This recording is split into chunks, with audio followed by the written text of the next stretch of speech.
des conseils sur la gestion du temps qui marchent vraiment, ça je sais que vous aimez bien. Le premier conseil que je peux vous donner, c'est d'utiliser le navigateur internet qui est Chrome plutôt que Internet Explorer de base, peu importe votre ordinateur, que ce soit un Mac ou un Windows. Pourquoi? Parce qu'en fait, il y a une étude qui a été réalisée sur 50 000 employés de bureau et tous ceux qui avaient plutôt Chrome, eh bien, ils atteignaient de 25% de manière plus rapide leurs objectifs. Et pourquoi? Parce que déjà quand on ouvre Chrome, c'est plus rapide. Il y a des extensions, les mots de passe sont enregistrés, parfois quand on tape juste quelque chose, le mot apparaît. Donc tout ça en fait fait que aussi ça a été prouvé que Chrome en fait c'est sortir du sentier battu, donc c'est prendre le temps de bien s'organiser. Parce que le navigateur par défaut, bien sûr, c'est Internet Explorer. Et si on prend le temps de bien tout mettre sur Chrome, ça prouve qu'on veut être efficace. Et de toute façon, Chrome, il y a plein d'extensions. Enfin, ça a été prouvé qu'on atteint plus rapidement nos objectifs. Donc ça, c'est le premier point.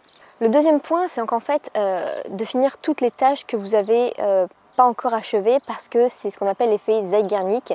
C'est-à-dire qu'une tâche inachevée prend beaucoup plus de place dans notre tête qu'une tâche qui n'est pas achevée en fait. En fait, ça a été l'exemple comme ça d'une personne qui était à une terrasse de café et puis elle voyait que tous les serveurs qui avaient déjà fini de prendre les commandes ne s'en rappelaient plus, mais les commandes qui étaient en cours, là ils s'en rappelaient énormément. Donc ce qui était achevé, ils s'en rappelaient plus, c'était fini, ça prenait plus de tête ça prenait plus de place dans leur tête, mais toutes les commandes en cours, là ils s'en rappelaient. Donc en fait, par exemple, vous êtes en train de faire plusieurs formations en même temps, faites une formation par une formation. Vous lisez plusieurs livres en même temps, un livre par un livre. Et surtout, un projet par un projet à la fois. N'en faites pas plusieurs parce que mentalement, ça va vraiment vous épuiser et vous allez au final perdre plus de temps qu'autre chose. Le troisième point, en fait, ça va être d'écrire vos objectifs plutôt que de juste les avoir en tête. Parce qu'il a été prouvé qu'en fait, on a 40% de chances supplémentaires d'atteindre ces objectifs si vraiment on les écrit. Ça a été prouvé par une étude de la Californie. Donc pour ça en fait, moi j'ai dans ma formation sur la journée 35 minutes vraiment toute une méthode pour écrire ses objectifs, mais d'une manière un peu spéciale, d'une manière un peu ludique, comme un jeu d'enfant en fait. Et je l'utilise encore récemment, c'est très simple, c'est gratuit, on a tous ce matériel-là pour le faire chez soi. Donc je vous invite à regarder le lien dans la description sur la formation sur l'organisation, si jamais tout ça, ça vous intéresse. Ensuite, c'est vraiment de se mettre dans sa bulle pour avancer. Je sais, on entend souvent, mais c'est vraiment important. J'ai une pièce dédiée qui est mon bureau où je suis vraiment dans ma bulle pour travailler. Et il a été prouvé aussi qu'un employé de bureau, en fait, il travaille vraiment que 11 minutes parce qu'à chaque fois, il est interrompu et il doit mettre 15 minutes pour se concentrer. Donc au final, ça fait que des sessions de 11 minutes de boulot. Donc c'est un peu compliqué. Pour ça, par exemple, vous avez un casque, vous mettez du bruit blanc, vous mettez une petite musique, vous essayez de vous créer un coin en fait chez vous. Donc c'est vraiment en fait ça l'effet Carlson en fait qu'on appelle, c'est-à-dire que vous allez être à chaque fois interrompu. Et l'effet Carlson, c'est qu'il vaut mieux, on est plus productif en faisant une tâche d'un coup que plutôt en fait le faire petit à petit. Mais ça marche aussi par exemple pour les emails ou pour le courrier. En fait, essayez de ne pas faire petit à petit, mais regrouper tout d'un coup et faites tout d'un coup. C'est comme le ménage, ne faites pas, enfin ça dépend les tâches, mais ne faites pas le grand ménage tous les jours. Laissez un petit peu accumuler le tout et faites votre grande machine tous les samedis.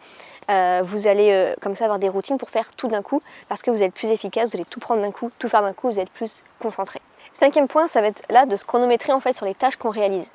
Alors, je sais que parfois en fait on peut se dire qu'on a toute la journée pour faire un projet et c'est dommage parce qu'on perd du temps. Alors que si on se chronomètre parce que notre temps est quand même précieux, eh bien on va être plus productif et on va moins perdre de temps à regarder les mouches voler en fait. Donc pour ça en fait moi j'ai un petit cube en fait et si on le déplace, eh bien ça va se chronométrer pendant 30 minutes, 60 minutes, 5 minutes ou 15 minutes. Et en fait, c'est bien parce qu'au moins, on n'a pas besoin de son téléphone où il y a toutes les notifications. Donc, se chronométrer pour être plus efficace et plus concentré et avancer plus vite. Ensuite, quelque chose que j'ai fait qui est vraiment efficace, c'est de supprimer toutes les notifications sur votre téléphone et votre ordinateur. J'avais toutes les notifications Instagram par exemple, dès que quelqu'un likait la photo, j'avais une notification et ça en fait, mentalement ça nous prend de l'énergie et on est moins concentré. Et on regarde souvent notre téléphone parce qu'on dit peut-être qu'on a des notifications, donc c'est un peu embêtant. Et pareil pour mon ordinateur, j'avais les notifications avec les emails qui arrivaient, donc ça pareil, ça me déconcentrait énormément. Donc faites-le pour de bon, allez dans les extensions de Chrome, supprimez les notifications, faites pareil dans votre application notification de téléphone et vous allez être tranquille. Pareil pour les emails sur votre téléphone. Et enfin, dernier tips, ça va être d'utiliser les abréviations, les raccourcis, les modèles. Par exemple, sur Chrome, encore une fois, vous voyez, vous avez une extension qui s'appelle Auto Text Responder. Donc en fait, par exemple, vous allez marquer, je sais pas, arrobase ciré, et bien ça va vous mettre votre ciré en entier. Vous n'avez pas besoin d'aller chercher. Arrobase nom, ça va mettre à la place votre nom de famille, enfin, ou arrobase SS pour sécurité sociale, ça va mettre votre numéro de sécurité sociale. Donc comme ça, vous gagnez beaucoup de temps. Ça peut être arrobase B pour que ça remplace par le mot bonjour, ou passer une bonne journée, arrobase PSB, enfin je sais pas ce que vous voulez. Et du coup, vous gagnez comme ça plein de millisecondes, mais à la fin, c'est vachement rentable au niveau du temps. Et pareil pour les emails, en fait, si vous êtes à votre compte, vous avez parfois tout le temps le même type de questions. Et en fait, vous pouvez vous créer des modèles. Par exemple, dans Outlook, vous écrivez un email, vous l'enregistrez comme modèle, et comme ça, vous venez chercher le modèle de l'email et vous répondez à la personne. Au lieu d'avoir passé 15 minutes à écrire, eh bien, vous avez juste fait un copier-coller de 30 secondes et vous avez gagné ainsi énormément de temps. Voilà pour ces petits tips.